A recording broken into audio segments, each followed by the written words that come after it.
Здравейте, аз съм Лица Стойчева, а вие гледате Код Фешън. Тази седмица животът ни ще бъде като на кино, защото даваме старта на четвъртото издание на Свети Влас Филм Фестивал. Останете с нас, за да разберете кой ще застане пред микрофона на Код Фешън.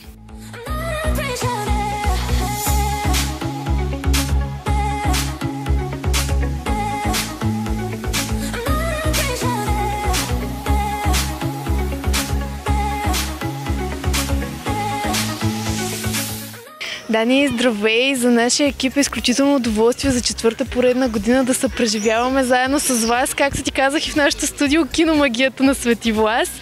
Колко развълнувана си тази вечер от 1 до 10? Здравей, Лица! Разбира се, че съм развълнувана, както всяка вечер, както преди всяко събитие, тъй като най-голямото притеснение за всеки организатор на събитие е как ще бъде посрещнато от публиката, колко зрители ще има, как ще се случат нещата, какво ще бъде настроението, а за сега то е на нивото, което очакваме. Бляскаво, красиво, морско.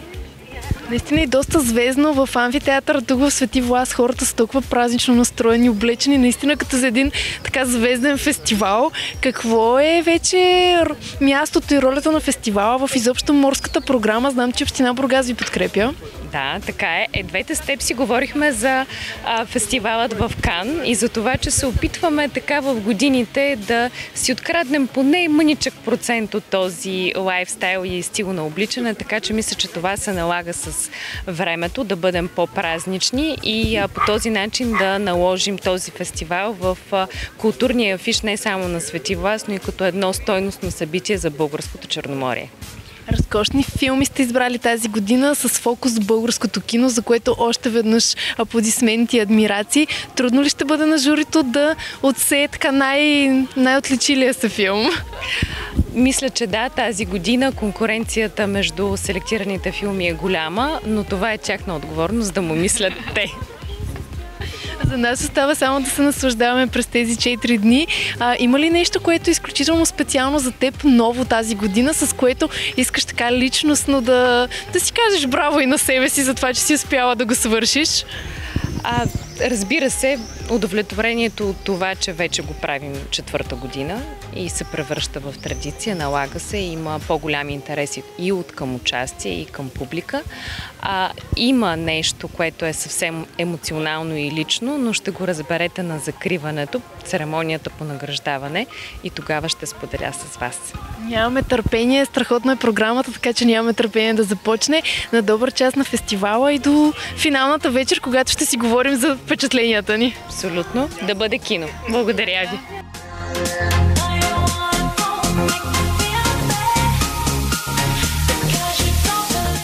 За четвърта поредна година Свети Влас е кино. Мисля, че определено можем да съперничим и на Кан. Какво е твоето мнение? Със сигурност като локация и като начин на провеждане на нашия фестивал, Свети Влас Филм Фестивал, можем, ако не да съперничи, поне да сме в тая категория. Разбира се, още от самото начало, когато мечтаехме да се случи този проект с Динко, Данчо и Даниела, ние бяхме абсолютно наясно, че ни трябва доста време, докато наистина заработи проекта в пълния си капацитет. Ако не се лъжа, Кан в продължение на 10-14 години е имал нужда от толкова време, за да се превърне в това, което е сега. Така че ние продължаваме да работиме, продължаваме да се стараем да осигурим свободен достъп до българско кино на зрителите, тъй като всички знаят, че фестивалът е абсолютно безплатен, билетчета няма. Стараем се да скъсим дистанцията между зрителя и авторите на филмите. Слава Богу, тази година излязоха около 16-17 български филми, и ние сме изключително щастливи от този факт, че можем да поканим авторите на филмите и да ги срещнем с публиката. Така че общо взето това е нашата задача на Диневи груп и на кинофестивала, да съберем зрителите с публиката с авторите. Ако проследим историята, всъщност реално Кан се появява, защото италианците в Венеция са направили фестивал и имало конкуренция. Каква е конкуренцията сега в българското кино? Толкова много филми, хората мисля, че се завърнаха и в киносалоните, което е чудесно. Това е, разбира се, аз като автор на игрални филми. За мен по-голямо щастие от това няма. Когато видиш залата и филмът и залата да е препълнена с зрители, няма такова усещане. А конкуренцията в киното е по-различно от спорта. Там не бягаш 100 метра и да завършиш първи или втори. Все пак киното е изкуство. Изкуството е субективно и определен филм допада на определена част от публиката, друг на друга част. Така че е много важно заедно всички да се стараем да осигурим на зрителя разнообразни, социално значими истории с послания, които вълнуват, и нашата конкуренция е да сме заедно и всеки да прави това, в което вярва, всеки да прави в това, което обича и смята, че е важно и значимо. Тъй като ако нямаме послания с филмите си, какви истории разказваме тогава? Така че аз съм щастлив. Тази година за мен беше добра, хубава година за българското кино. Появиха се, по мое скромно мнение, много стойностни български филми на български режисьори, като Павел Веснаков, Милко Лазаров. Добри филми миналата година и Стефан Командарев, разбира се. Трябва да прибавя към това. И съм много радостен и от друг факт, че освен утвърдените режисьори, все повече и повече млади автори успяват да намерят начин да финансират, да организират проектите си, да ги направят къде с успех, къде не с толкова голям успех, но ние знаем, че киното и изкуството не е за краен резултат. То е един дълъг процес, по който авторите трябва да вървят. Така че аз мисля, че беше добра година и се надявам зрителите на Свети Влас филм фестивал да бъдат доволни и щастливи. Ние знаем каква е програмата, е чудесна. Поздравления за усилията, които сте положили. Нека сега 4 дни живота да бъде като на кино. Това е най-важното нещо. Благодаря много на вашата телевизия, на Код Фешън, на Мария, за това, че вече от самото начало, 4-та година, сте наш партньор, наш приятел и ни помагате да съберем авторите и зрителите. Това е трудно начинание.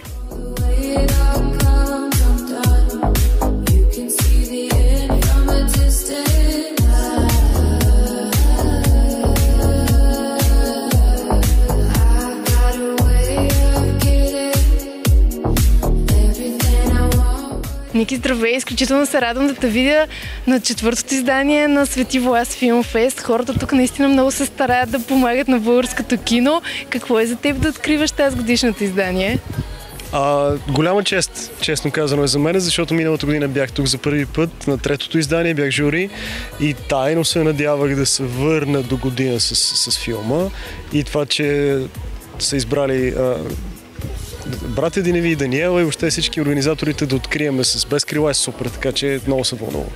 Без крила е един по-особен филм, защото засяга доста социална тема. Смяташ ли, че успяхте да така накарате прожекторите да бъдат върху хората с по-специални потребности, да ги погледнем през един друг по-героичен поглед дори? Това беше целта, защото хората в неравностойно положение по някакъв начин ни вдъхновиха да направим този филм. Все пак това по истински случай на параолимпиеца ни Мишо Христов. И когато започнаха снимките на филма, ние бяхме в Дубай и си спомням, че точно пристигнахме на стадиона. Имаше състезание, на което Мишо е печелил преди същото състезание сега. И първото нещо, което видяхме, беше състезание за незрящи жени, които тичаха с по един мъж до тях.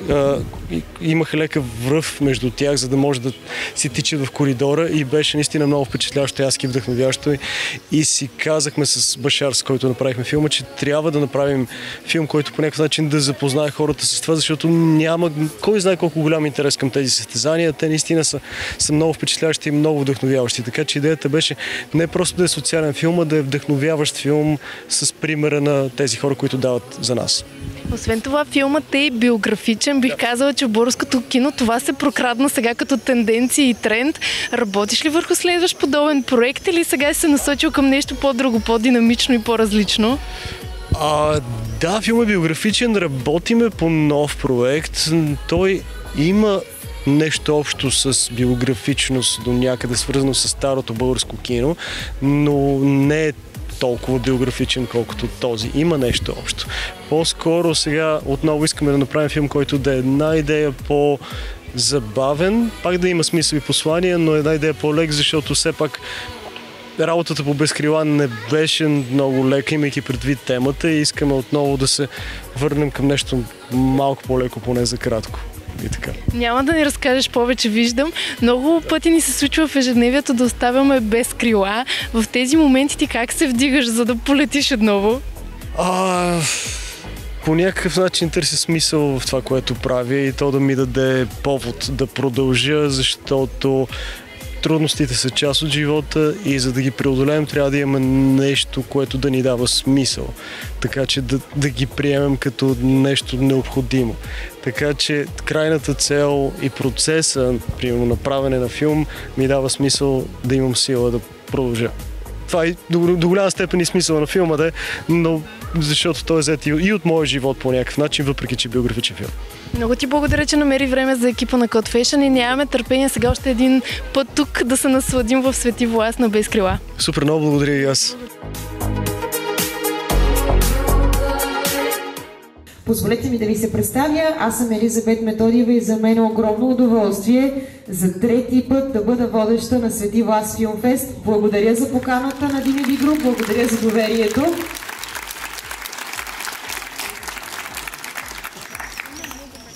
Благодаря на Бети, благодаря на вас, прекрасна публика. Аз съм Мариан, който не ме познава, и съм част от нашия общ, любим, много дълго време мечтан проект, който се казва Свети Влас Филмфест. А сега искам да ви представя моята безценна скъпа приятелка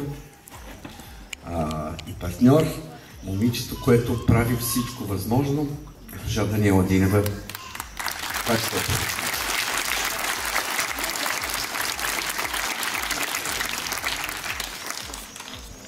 Да говориш след обичания Мариан Валев е много трудно.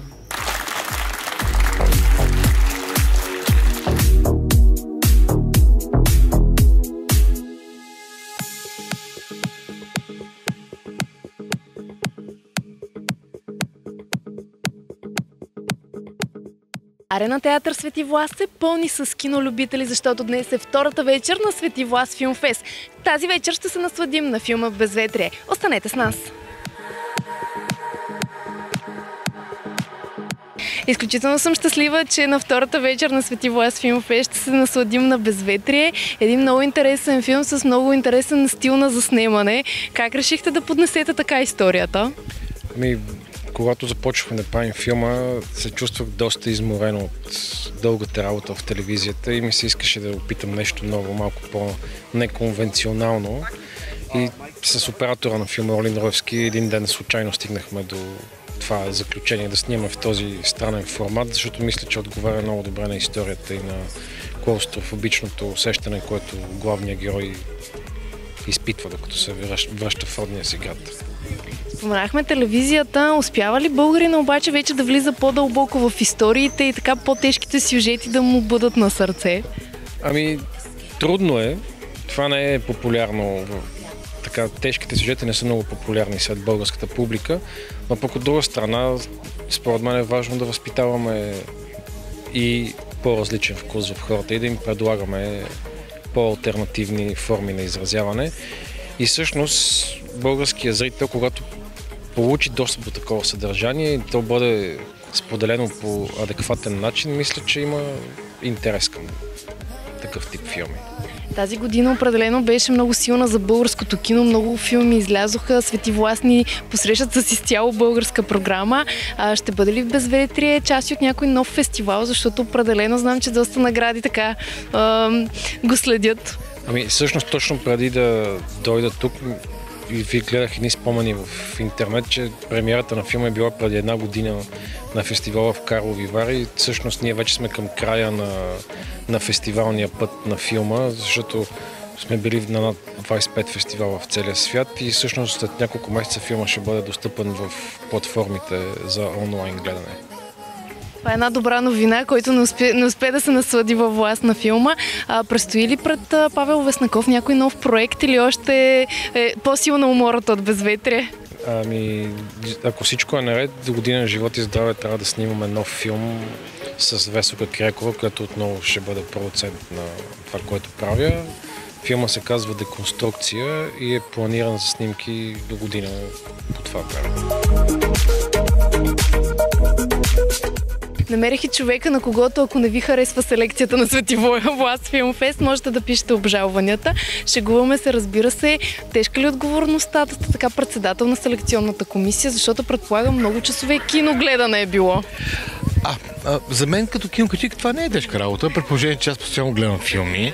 Още повече, че тези филми съм ги гледал още от фестивал Златна роза. Някои от тях. Други съм ги гледал в София. Трети съм ги получил по мейл, но не пиратски. И в крайна сметка това наистина ми е работата. Да гледам филми, да ги оценявам. И мисля, че ми беше тежка задачата. Още повече, че тази година тежко гледна точка на това, че имаше много български филми на тази година. И трябва ще изберем конкретен брой филми. И мисля, че добре се справихме. Е лека от гледна точка на това, че аз съм безкомпромисен кинокритик и колкото е скромно да прозвучи. И знам вкуса, както моя, така и на фестивала. Все пак това е 4-та година. Знам вкуса и на зрителите, които, както редовните, които идват на вече 4-та година на Свети Влас Филмфест, така и на новите. И мисля, че избрахме най-добрите филми тази година. Селекция. Кинокритиците хейтери ли сте или като българската публика казвате, че е хубаво, ама не съвсем? Винаги искате още. Не. В никакъв случай не сме хейтери. Кинокритици сме хора, които първо разбираме от кино. Надявам се. Хейтери не, ние просто смятаме, че е нужен критически глас и всеки един режисьор, автор на филмите, има нужда от това нещо. По-скоро сме конструктивни, позитивни настроени. Ние сме киномани, ние обичаме киното. Даже ние се ядосваме, ако един филм не се е получил. Искрено се ядосваме. Ясно е, че примерно един режисьор прави няколко филма и един е успешен, друг е не толкова. В крайна сметка и Стивън Спилбърг има провали в своето творчество, но това не му пречи да бъде голям режисьор. Също и с българските режисьори. Един филм се получил, друг не. Така че не бих казал, че сме хейтери. Напротив, ние сме големи фенове на киното и столу на българското кино. Така че и поне мен лично много ме боли, когато трябва да се изкаже негативно за някой филм. Искрено. Още повече, че ние сме малка държава, киното ни е така по-малко са филмите, не е щатското кино или европейското, не е този мащаб. От така гледна точка и ние се познаваме помежду си. Познаваме се. Познавам режисьорите, познавам актьорите, знам колко им е болно, когато ние не харесваме някой филм. Но това е част от филмовия процес. Какво да правиш? И пак българският зрител не може да бъде недоволен, защото в последно време имам голямо многообразие от българско кино, независимо с какъв успех. Очаквате ли, че и фестивал ще продължи в Свети Влас да има все повече издания, защото интересът на публиката е голям? Да, с всяка изминалата година, тъй като аз още от първата година, когато бях председател на журито, тогава Мариан Валев ме покани да бъде председател на журито и от тогава всяка година съм на Свети Влас и тук е място, може би, да благодари на фондация Памет българска на брата Диневи и специално и на Даниела Динева, които ме поканиха и всяка година аз виждам как фестивалът се разтваря. Все повече и повече. Ето и сега виждам как идват много зрители и не само една постоянна зрителска аудитория, но и нови хора, нови поколения. Виждам все по-млади хора, които идват на фестивала и всяка година виждам в амфитеатъра е препълнен от зрители, които искат да гледат български филми, което е страхотно. Аз наистина съм искрено очарован от идеята, че има толкова много хора, а тук все пак в амфитеатъра и тук в курорта не са само български зрители, има много чужденци и че тези хора гледат българско кино. И това е хубаво за целият филмов процес, за нашето кино, за всичко, което се случва и наистина се надявам всичко това да продължи. До година направим 5 години вече, нали, вече пораснахме фестивала и аз съм сигурен, че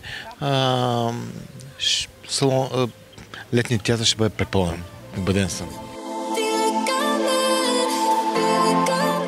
Hi Egor, how are you? Hello, I'm good, very well, thank you.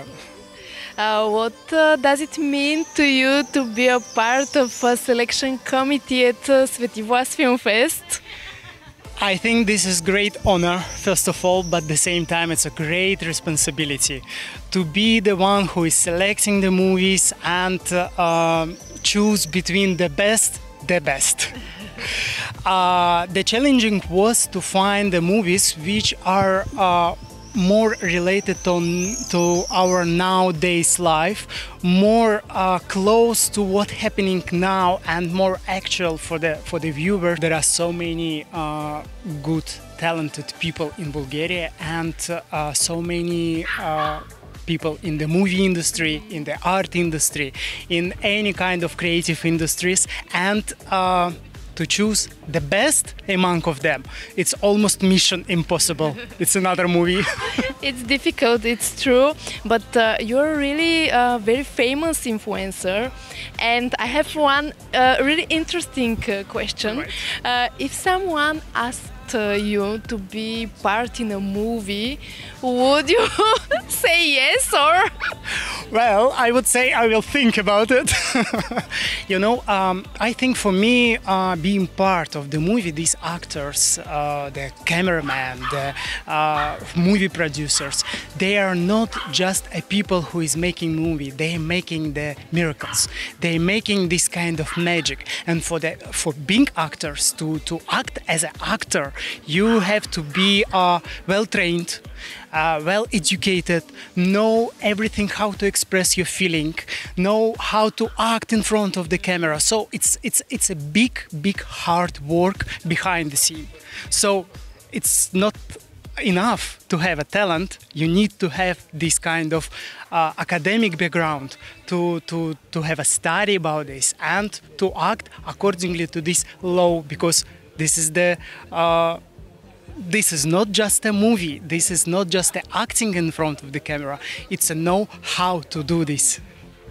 Thank you. Okay, I understood. You be an influencer and businessman for now. Yes. Let me do the production for the movies first and then acting in it. Okay, see you next year, yeah? See you! Добър вечер, скъпи приятели! Много се радвам, че втората фестивална вечер на Свети Влас Film Fest се виждаме отново и сте толкова много хора, които обичат българското кино. Аплодисментите и тази вечер са за вас. Благодаря ви, че сте тук. Аз съм Елизабет Методиева и изключително удоволствие да мога да ви приветствам и тази вечер с още една прекрасна българска лента. Съвсем броени минути ви делят от филма Безветрие. Сега е време за филм, за хубав филм, за стойностен филм. Безветрие. Искам да поканя тук при мен на сцената режисьорът Павел Васнаков. Добре дошъл. Здравейте.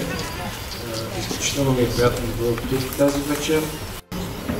И всъщност тази прожекция сега, тази вечер, по някакъв начин поставя